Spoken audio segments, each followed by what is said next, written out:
Dive.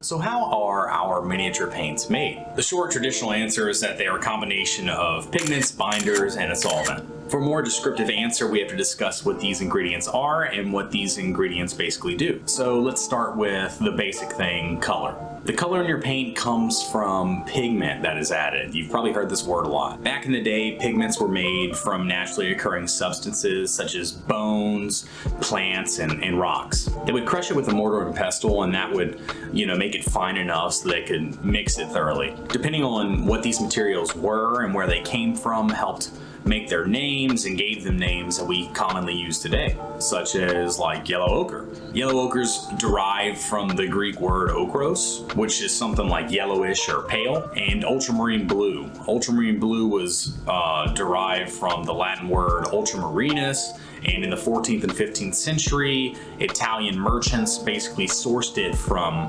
overseas. They would mine it in mines in Afghanistan. So maybe you're starting to see like some similarities and inspirations for the common tabletop games that we play normally. I wanted to mention that these colors with these original names can be found in the classical and impressionist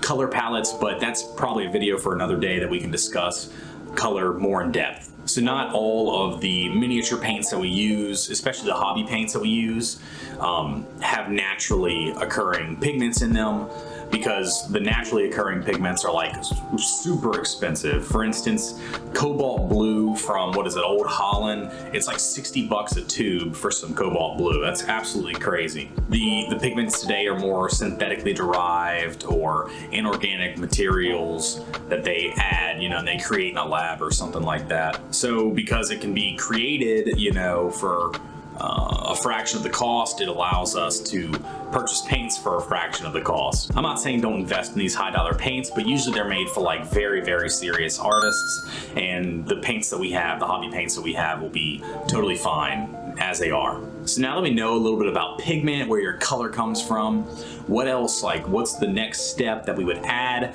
to completing the process as a paint? The next move would be your binder. So binders are like a resin that holds your pigment in place, right?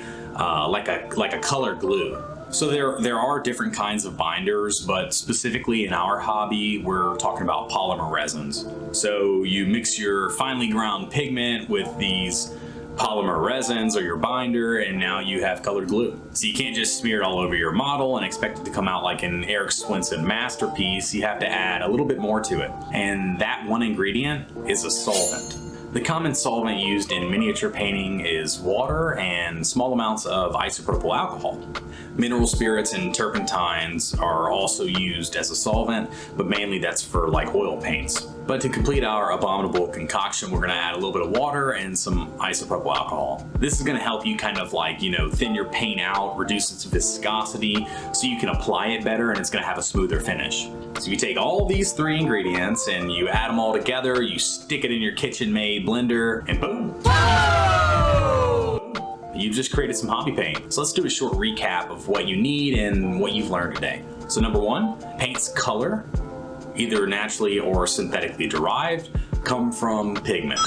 Number two, binders are our bonding agent that holds the pigment in place, and I refer to this as the colored glue. And number three, you've got to thin it down, and the way that you do that is you add a solvent. So go out there, start mining for rocks in Afghanistan, and chemically bond acrylate monomers together, and squirt in some swimmer's ear juice so that you can create the world's best paint. I hope you guys have enjoyed the video and that I was able to teach you something. Feel free to like, comment, share, subscribe, all that BS, and I look forward to seeing you guys around. Additionally, you've got to remember this: your time plus your effort is going to equal results. So just keep on chugging along. I'll see you soon.